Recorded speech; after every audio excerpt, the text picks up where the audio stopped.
ask your thoughts on this. In some ways, in many ways, we are the inheritors of our traditions. And they do influence us and shape us. Is there a positive role for the traditions from whence we come? For example, if I'm going to try to inner engineer my inner life and try to get some direction and meaning and faith and hope and values, I can't do it alone.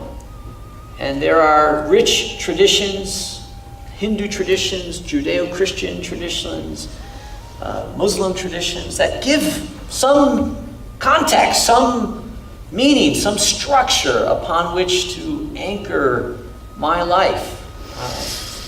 What do you think about that? Do we throw away all the traditions and inner engineer our lives, or can we use these traditions? As you said, to anchor our lives, now that is the decision that every human being has to make. Do you want to be anchored or do you want to set sail? That is a decision that everybody has to make. If you're looking for confidence, if you're looking for stability, then you have to anchor yourself to something. If you're looking to go far, then anchoring will not help.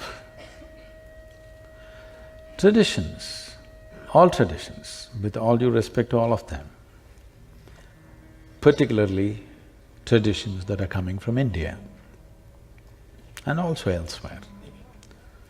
I'm not in any way an expert to make a comment on the traditions that you're talking about, but essentially tradition means this. What somebody did yesterday is today's culture and tradition. What you do today is tomorrow's culture and tradition. I'm asking you, how much of what we're doing today in this world and in this country is consciously cultured? But all the rubbish that we do will become tomorrow's culture and tradition of this land, isn't it so? Hello? I'm saying, do you believe that people who lived here 1,000 years ago were such superhuman beings, they did everything perfectly and you're doing everything wrong? It's not so. They were also just people like you. We have a way of elogizing everything with which we have a certain distance of time. But are they of no value? Not true. There are a whole lot of things that we as human beings simply know today, which is thanks to the traditions in which we have grown up. We cannot say no. But if you want to know this life, which is myself, no tradition is… Tradition can inspire you, tradition can put you in a direction, tradition cannot take you there because this has to happen now to you, only then it's a living reality for you. Otherwise you will read in a book and believe it. But how do you know this works? I'm saying it should work. People ask me, Sadhguru, how do we know whether we have met a real teacher or a guru or not? I just tell them, look at his face, whether it's worked for him, what he's talking. Has it worked for him? That's all the question. If it's worked for him, it doesn't matter what it is, you must go with him because it's worked for him. If it's not worked for him, what is the point? Dead tradition. So one of the traditions here in a medical school, in a Western medical school, is the tradition of the evidence. Show me. And this tradition, which is only really maybe 200 or 300 years old, the randomized controlled trial, the cohort study, all of that, and it's good. You know, that's how we've gotten cures for, pneumonia and drugs to help alleviate pain. It's all been done through this pursuit of the evidence. And also I'm a pastor, and I fully embrace the life of the Spirit and the truth that we find in our faith traditions, and I love that tradition. But I do recognize a tension, if you will, between the truth that we discover in the lab and the truth that we discover in our spirit. And I love that tension. I think that's a great way to live in a way. That sort of loving, joyful pursuit that is both the truth that I see around me and the love that grows in my heart. But I do recognize the tension. What is your perception of that? So when we talk about the evidence-based approach, it is not a tradition. When it happened, when the Renaissance happened, it was breaking of all traditions. Till then, because it was written in a book, because a certain authority was espousing it, we said, this is it. When medical science evolved from Jenner to others, the fundamental thing was they broke all tradition. So now if that is becoming a tradition, I'm very sorry, because this was an exploration. An exploration cannot be traditional. An exploration means you're constantly trying to step into new terrain. That's what an exploration is. But if that has become traditional, then we are treading the same track and thinking it's exploration. This evidence-based approach has done wonders to many, many things, no question. But this entire process is dependent upon the human intellect. This is what we were just coming to, but we went off a little bit. Human intellect, by nature, I was just asking you, would you like it sharp or blunt? Hello? You want it sharp. If you have a sharp instrument, let's say you have a knife in your hand, what could you do with this flower? With a knife. You could cut it finely if you want, but you can cut it into pieces. That's exactly what the intellect does. Whatever you give it, it will cut it open and try to see. The way of evidence-based science is dissection, fundamentally. Well, even in the medical school, I'm sure, we're in the pathology labs, we are opening up, fortunately, the dead.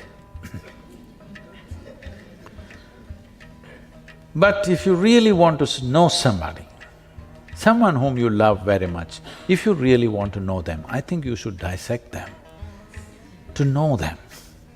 Would it work like that? No, obviously. So, there is one dimension of life which is physical in nature, where dissection will work. But what is physical about you, the body that you carry, is an accumulation that you gathered over a period of time. It's just the food that you've eaten. It is actually a piece of the planet. Most people don't get this when they're walking. But the countless number of people who walked on this planet before you and me, they are all topsoil today. You and me also will be topsoil, unless your friends choose to bury you real deep, fearing that you may rise from the dead. This is just the soil, isn't it? Hello? This is just the soil that you walk upon. So this is an accumulation. What you gather, what you accumulate, you can claim it is mine. You cannot say it's me, isn't it? Right now as I'm speaking, I say, this is my glass. You will think, oh, Sadhguru seems to have a problem. But let's listen, everybody says he's wise. After some time, I'll say, this is me. Then you will say, let's go. Because if I claim this is me, you know, it qualifies for madness, isn't it? Whatever you acquire, you can say, this is mine. But if you say, this is me, this is madness, yes or no? Are there any psychiatrists? Does this qualify? It does. So, every day you're doing this, food appeared on your plate, you said, this is my food, you ate it and then you say, it's me. This is madness. But you have enormous company.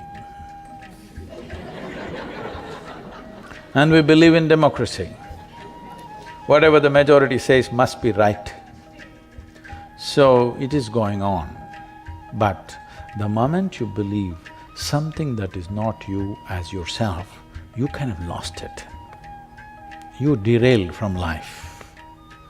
So turning inward does not mean dissection.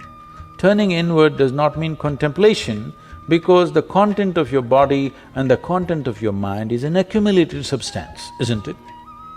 You gathered it from outside. What you gather from outside can be yours, but can never ever be you. So we're talking about inner engineering, not as twisting and turning the body, not about taking on new attitudes of love or generosity, compassion, whatever great values and emotions that a human being can have. I see all that as a consequence of a certain way of being, rather than looking at it as a means to get somewhere. Everywhere, people are talking about whatever… See, if you deprive somebody of something for a period of time, simple qualities will raise to heaven. Today, anywhere you go, people are talking peace of mind is the ultimate goal of human life. Why? Because they've freaked out in their minds. Why would peace be the highest goal? Because you're talking about Judeo-Christian thing, the origin of where it came from. I happen to be in Tel Aviv. I was to get there that morning and speak at 6:30 in the evening. I was flying in from Atlanta. Because of some delays in the flights, I landed there at 6 in the evening. So I'm quickly changing in the airport, because in these 35 years I have not been late to a single appointment. I don't want to break that, so I'm rushing. And I'm famished, because I'm traveling an American airline and there's nothing edible on the plane.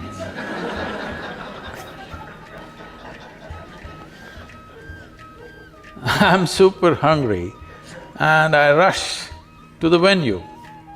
And to my joy, I find the talk is in a fine restaurant. Life can't get better. So as I went in, people are greeting me and one man comes up and says, "Shalom." I ask him, "What does it mean?" He says, "This is the highest way of greeting." I said, "Well, that's your opinion, but what does it mean?" He said, "No, this is the highest way of greeting." I said, "That's all right, but what does the word mean?" He said, "It means peace." I said, "Why would peace be the highest way of greeting unless you're born in Middle East? In South India, you come up to me in the morning and say, 'Peace.' I'll say, 'What's wrong with you?' I'd like to get back to the practice of medicine just for a question, really. I tell my gang, whom I adore, my residents, my students are close to my heart, I adore them. All gangs are like that. And I say, medicine is easy. Medicine is easy, but healing is hard. Because in medicine, we have our potions, and if we don't know an answer, we do a test, and if we don't know what the test means, we consult somebody, and so medicine, in some ways we can distill it down, can make it easy, but healing is really where the art of medicine lies. And healing is where the spirit and the love and the suffering and the treatments and the surgery, that's where it all comes together. How would you propose that we adopt a healing attitude? How do we bring the spirit of healing into the experience of the bedside? Please, all of you, don't be offended by what I say, but you must look at this properly. If I don't, but if at any time, if it becomes necessary, I must go to a hospital, I just want efficient treatment. I don't want love. Because I'm not deprived like that. Now, unfortunately, we are creating a population where everywhere people are talking about love. We are deprived like this because early age deprivation of love will tell right through your life. It is very important, we need to understand that there is something more to this life than the acquired body.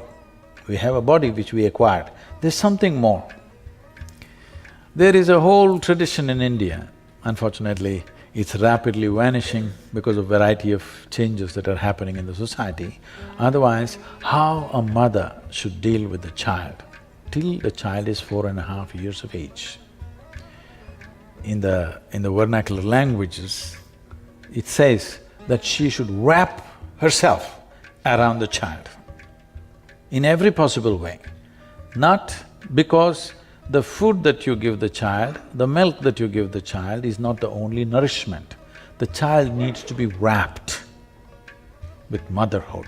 Then only this child will grow as a full-fledged child, otherwise it will grow as a deprived child. But modern societies, we are going to a place which is almost impossible to deliver this. It's simply not possible in the way we have structured our families, it's simply not possible to do that. So, having said that, when people come to a hospital, they should just look forward to efficient treatment. Now we are looking for love, we should have found it somewhere else. At least we should have bought a dog if you couldn't find anybody. Dog is… if you get yourself a dog, 12 years guaranteed love affair. Guaranteed. Doesn't matter how badly behaved you are, still it's guaranteed. It'll not work with any human being. There's a whole lot of management to do with human beings. If you get a dog, however badly behaved you are a drunk, you behave badly, you beat him, do what you do, but the dog still loves you, guaranteed love affair. So, those of you who are looking for love wherever you go, dog is a good solution. When you go to a hospital, you don't expect your doctor to love you, just do what he has to do. So that is fascinating because I think patients come to their doctor. This is the unfortunate reality, that's what I'm saying. Yeah, People come to a hospital and looking for love. Wrong place. So when I was a medical student, I was the pastor of a church here in town. And I would write my sermons on hospital notepaper. This was before EMRs. So I'm writing my sermon at the nurse's station. And my attending physician came up to me and he said, "Doolittle, the physicians are the priests of today." And I said, "What? What do you mean? That's offensive." I wasn't sure. Was he joking? Was he serious? And he was serious in the sense that people come to their doctor and they have pain. And maybe it's back pain, maybe it's pain in their heart. And I think people come to their physician and they look for absolution, acceptance, forgiveness. They look to feel well again. And perhaps the critique of modern medicine is that we are trained to give a pill. But people want more. And it's interesting that you bring this up, that in modern medicine, the expectation should be efficient care, safe care. And that's what we're trying to do too. But I do think there is a maybe healing. It's a world that maybe the world is becoming more secular and they don't know where to turn. And so people look to their healthcare provider for all of it. What do you think? Say, it's not about being secular or non-secular. A whole lot of human beings are feeling lonely.